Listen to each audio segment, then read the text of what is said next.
Table जो आपके कार्यालय में है वहाँ लाया जाएगा। प्लेन टेबल आपको सेट करने के लिए बताया जाएगा, तो उसको दिखाया जाएगा सारा कि प्लेन टेबल आप लोग कैसे। तो पहले करने के पहले उसके विषय में तो कुछ सुनेंगे तब ना हम पहले उसको बताएंगे। तो प्लेन टेबल क्या है भाई? प्लेन टेबल से भी प्लेन टेबल सर्वे किया गया है, प्लेन टेबल से पैमाइश किया जाता है ना। और प्लेन टेबल कहाँ किया जाता है? अधिकतर 12 गज जमीन में प्लेन टेबल किया जाता है। तो आपका क्वेश्चन है कि प्लेन टेबल किसे कहते हैं। दूसरा क्वेश्चन है कि प्लेन टेबल के कितने पार्ट्स होते हैं। ये सब एग्जाम में, बहुत सारा एग्जाम में आप लोग को भाइभा में ये क्वेश्चन पूछा जाता है। कोई चुपचाप नहीं रहिएगा, आज आप सुन लीजिए तो कल आप वहाँ सब लोग के साथ बताइएगा कि ये बताया गया है प्लेन टेबल कि उसके कितने पार्ट्स होते हैं, इस तरफ पूछा जाता है। तो आप सबसे पहले बोलिए कि आप प्लेन टेबल्स के पार्ट में क्या है कि प्लेन टेबल्स के पार्ट आता है तख्ता, ठीक है। फिर क्या आता है दूसरा में, क्या लिखे? तीपाई, मैंने 3 पैर। पहले लकड़ी का आता था, अभी दूसरे का आ रहा है तीपाई।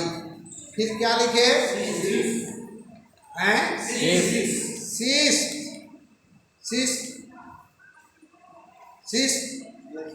सिस्ट है। फिर अगला क्या लिखे? नॉर्थ लाइन जो उत्तर और दक्षिण दिशा दर्शाता है उसको कहते हैं नॉर्थ लाइन।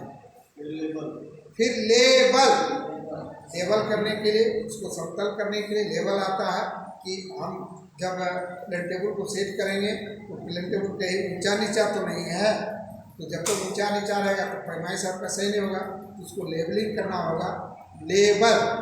फिर साहुल मतलब देखे हैं कि जिसमें है ना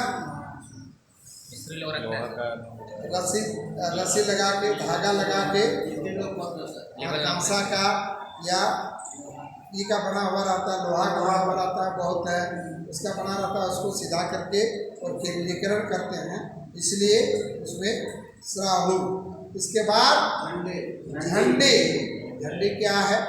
रेंजिंग रोड क्या है? तो प्रत्येक रेंजिंग रोड में हम झंडी को गाड़ेंगे, जहाँ से पैमाइश करना है, जमीन का क्षेत्रफल निकालना है, तो रेंजिंग रोड किनारे नापेंगे और हम यहाँ प्लेन टेबल से कोशिश के माध्यम से देखेंगे और सीधा करेंगे, है ना। झंडी। फिर आएगा पिन गाड़ने के लिए क्या है कि पिन उसमें गाड़ेंगे तब ना नक्शा चिपकाएंगे, पिन। और इस तरह से हम लोग क्या करेंगे कि प्लेन टेबल से पैमाइश करने के लिए सीखेंगे।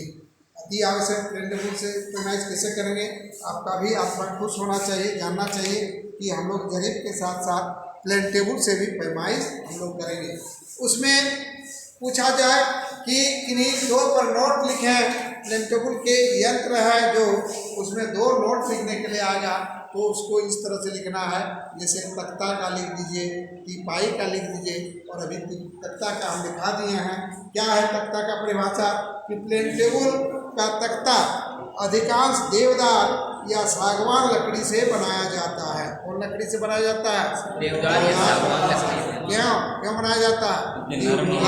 किसी मौसम में खराब नहीं होता है सर, और किसी भी मौसम में खराब नहीं होता है। और इसमें पिन आराम। आप यदि कच्चा लकड़ी घर में लगाते हैं, ठीक है, जैसे क्या लगाते थे पहले घर में लकड़ी का केवाड़ी लगता था, लकड़ी का खिड़की लगता था, ठीक है, लकड़ी लगता था। और वह जब मौसम पानी पड़ा, ठंडा आया तो वो बढ़ गया, तो उसमें केवाड़ी लगने नहीं लगता। पुराने ज़माने में केवाड़ी है ना, सूखा लकड़ी नहीं रहेगा, नर्म रहेगा, तो उसको यदि मिस्त्री लगा दिया छोड़ छाड़ के केवाड़ी खिड़की, तो देखिएगा मौसम के मुताबिक वह जो है घटता। जब गर्मी के दिन आ गया तो सूख जाएगा। अरे इधर केवाड़ी लगाए, छिटकुनी लगाए, इधर अपने खुल जाए। क्या होता है कि नहीं, देखें कि नहीं? गर्म दिन में वो खींच लेता है, फिर ठंडा के दिन में बढ़ जाता है, इस तरह होता है। लेकिन देवदार लकड़ी और सागवान लकड़ी बहुत अच्छी लकड़ी है, नर्म लकड़ी है, इसका तख्ता बनाया जाता है जिसमें इस तरह की बात नहीं होता है। ठीक है, याद रखिएगा। जब भी पूछा जाए परिभाषा में अवश्य आपको लिखिए कि देवदार और सागवान लकड़ी का ये सागवान लकड़ी से बनाया जाता है ना। और ये दोनों लकड़ियाँ बहुत ही नम्र होती है, नर्म होने के कारण ही इस पर नक्शा चिपकाने के लिए पिन गाड़ने में आसानी होती है।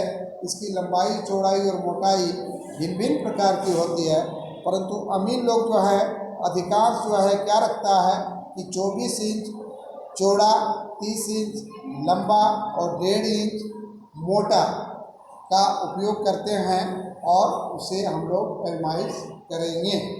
ठीक है, 1.5 इंच मोटा। अलावे इनसे भी छोटा और बड़ा प्लेन टेबल का तख्ता होता है। तख्ते के नीचे एक पीतल की चकती बनी रहती है जिसमें स्क्रू कसने की जगह स्क्रू का पेचदार लहर बनी रहती है। अब उसमें जैसे हम कैसे कसते हैं, कैसे केंद्रीकरण करेंगे और पूरा जब हम कंप्लीट कर लेंगे तख्ता को तब हम पैमाइश शुरू करेंगे। ठीक है, आगे आपको बताया जाएगा कि हम प्लेन टेबल कैसे सेट करेंगे, कैसे केंद्रीकरण करेंगे, कैसे पैमाइश करेंगे, कहाँ रेजिंग रोड गाड़ेंगे, कहाँ जल्दी गाड़ेंगे, ये आप लोग को सब फील्ड में जो जाके सीखना पड़ेगा। तो अभी हम यंत्र लिखे हैं, जो लिखे हैं वो लिखे हैं क्या कि तख्ता,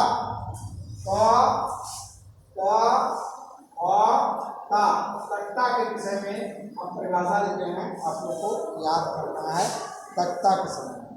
तख्ता के बाद अगला जितना यंत्र आएगा थोड़ा थोड़ा जानकारी रखना है, फिर पढ़ना है, लिखना है, फिर बाद में काम करना है। ठीक है, तो तख्ता कंप्लीट हो गया। तख्ता समझ गए?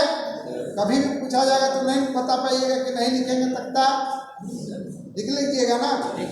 हाँ ठीक, चलिए अगला यंत्र को जानिए।